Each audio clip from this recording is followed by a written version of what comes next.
आप सबको मेरा नमस्कार। मेरा नाम है डॉक्टर सुगंधा। आज मैं आपको दही के बारे में बताने वाली हूँ। दही के मॉडर्न कॉन्सेप्ट्स के बारे में हम सब लोग जानते हैं, आप लोग भी बहुत अच्छे से जानते हैं। जो नहीं जानते हैं, that is the Ayurveda perspective of curd and this is totally authentic. मैं आचार्य वाघभट्ट के अनुसार बता रही हूँ, जो भी उन्होंने लिखा है मैं वही आपको बताने वाली हूँ। तो दही, देखिए, दही सबसे पहली बात जो है वो सबसे पहला जो मिथ है, सबसे बड़ा मिथ है कि दही ठंडी होती है, तो गर्मियों में दही खानी चाहिए। तो ये सबसे पहला और सबसे बड़ा मिथ है, मैं कहूँगी, क्योंकि दही उष्णवीर्य होती है। दही इज़ हॉट इन पोटेंसी, जिसकी वजह से हम उनको 3 सीजन में खाने के लिए मना करते हैं। One is Vasant, second is Grishma and third one is Sharad ritu. Means March, April, May, June and September and October. तो ये साल के 6 महीने दही बिल्कुल बंद रखनी होती है। अब सेकंड थिंग ये जान लेते हैं कि दही का तीनों दोषों पर, आपकी बॉडी के वात, पित्त और कफ, तीनों एलिमेंट्स पर क्या प्रभाव पड़ता है। तो जहां पर सिर्फ और सिर्फ वात का इन्वॉल्वमेंट है तो दही उसके लिए बहुत श्रेष्ठ है, क्योंकि दही वात शामक है, वात को पैसिफाई करती है, मतलब ठीक करती है। लेकिन जहां पर पित्त, कफ एंड रक्त मतलब ब्लड का इन्वॉल्वमेंट हो गया, वहां पर दही नहीं चलेगा। एज आई सेड अर्लियर कि उष्णवीर्य होता है दही, शीतवीर्य नहीं होता। तो किन किन कंडीशंस में बहुत अच्छा काम करता है दही। दही अगर आपको अतिसार मतलब आपको लूज मोशंस लगे हैं तो दही आपको बहुत अच्छा काम करेगा। नंबर 2, अगर आपको नींद नहीं आ रही है तो दही बहुत अच्छा काम करता है। आप दही खिलाइए पेशेंट को, पेशेंट बहुत आराम से सोएगा। नंबर 3, अगर आपको मोटा होना है, if you are very lean, अगर आपको बल चाहिए, स्ट्रेंथ चाहिए, मोटापा, नॉट मोटापा, अगर आपको हेल्दी वेट गेन चाहिए तो आप वहाँ पर भी दही का इस्तेमाल कर सकते हैं, क्योंकि पतले लोगों में जो होता है वो वात बढ़ा हुआ होता है, इसलिए वहाँ पे आप दे सकते हैं। Now next is number 3 point कि कहाँ कहाँ नहीं खाना है आपको दही को। जैसे मैंने आपको बोला कि पित्त, कफ और रक्त का जहाँ जहाँ इन्वॉल्वमेंट है वहाँ वहाँ आपको नहीं खाना है, ठीक है। तो कौन कौन से ऐसे डिजीज हैं, अब नोट करते जाइएगा। Number 1 diabetes, thyroid, asthma, PCOD, skin disorder, osteoarthritis, rheumatoid arthritis, IBS, allergy, asthma, I guess मैं बोल चुकी हूँ। तो ये सारी ऐसी जो डिसऑर्डर्स हैं, यहाँ पर आपके पित्त, कफ और रक्त इन्वॉल्व हैं। तो इन केसेस में इसीलिए दही खाने के लिए मना किया गया है।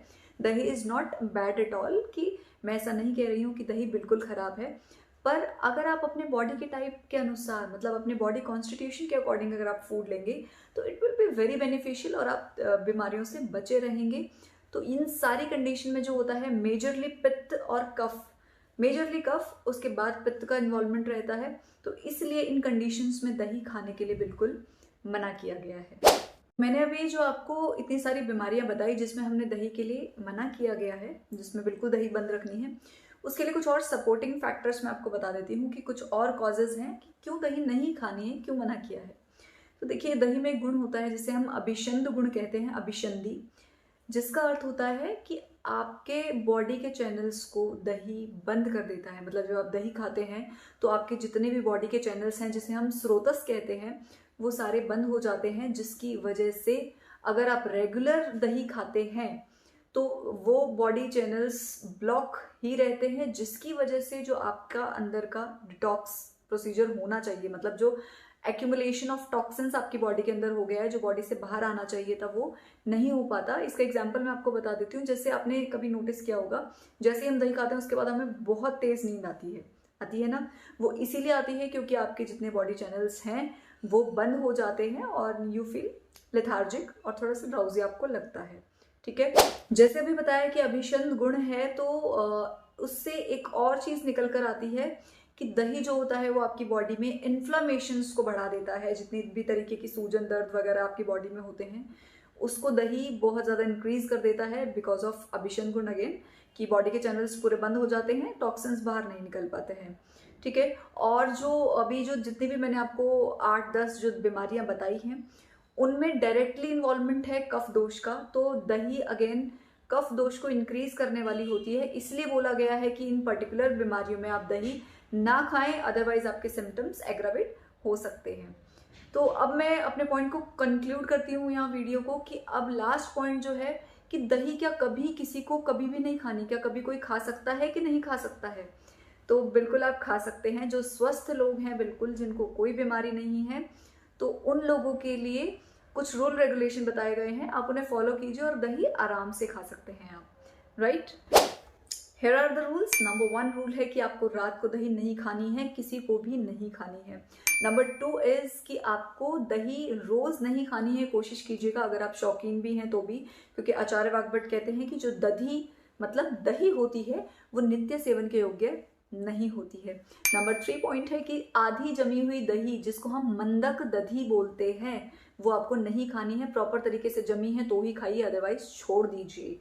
नंबर 4, अगर आपको खानी ही है तो कोशिश कीजिएगा उसमें से 2 चुटकी आंवले का पाउडर या फिर 1/4 टेबलस्पून देसी घी या फिर थोड़ी सी मिश्र मिलाकर आप खाएं, जिससे कि दही से होने वाले हार्मफुल जो इफेक्ट्स हैं वो थोड़े से नलीफाई हो जाएंगे, मतलब पैसिफाई हो जाएंगे।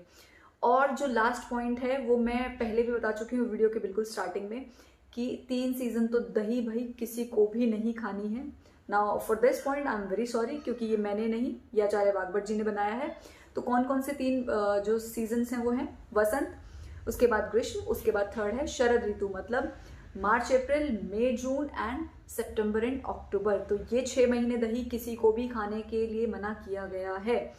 एंड लास्ट पॉइंट इज कि जो लोग दही नहीं खा सकते हैं, मतलब अगर आप कोई बीमारी से ग्रसित हैं तो अब खाएं तो क्या खाएं, अगर मन करें तो अगर आपको रायता एंड ऑल आपको खाना ही है तो आप छाछ में बनाइए। And now the most important point comes कि भाई जो हमारे मरीज हैं बेचारे, अगर उनको कभी रायता खाने का मन करे तो वो भी तो खा सकते हैं ना। तो वो किस चीज़ से खा सकते हैं? So you can replace curd with buttermilk, जिसे हम छाछ या फिर तक्र बोलते हैं, मीठी वाली नहीं गाइस, नॉर्मल, या तो विदाउट आप नमक लीजिए या फिर आप थोड़ा बहुत नमक डाल सकते हैं। तो आप रायते को बनाएंगे छाछ में, बटर मिल्क में, ठीक है, वो थोड़ा बहुत फिर भी आप खा सकते हैं, अदरवाइज दही please, it's a request and this is true, this is authentic, this is not just for gaining followers और सब्सक्राइबर्स। प्लीज मैं सब अपने पेशेंट्स को ये गाइड करती हूँ, तो आपको भी ये गाइड कर रही हूँ क्योंकि मुझे आपकी हेल्प की जरूरत है टू स्प्रेड दिस इन्फॉर्मेशन, क्योंकि लोगों को नहीं पता है अभी तक and people are suffering from this छोटी सी प्रॉब्लम ना, कि अगर नहीं पता है उसकी वजह से लोग इतने सफर कर रहे हैं। तो please do share this and do subscribe me also.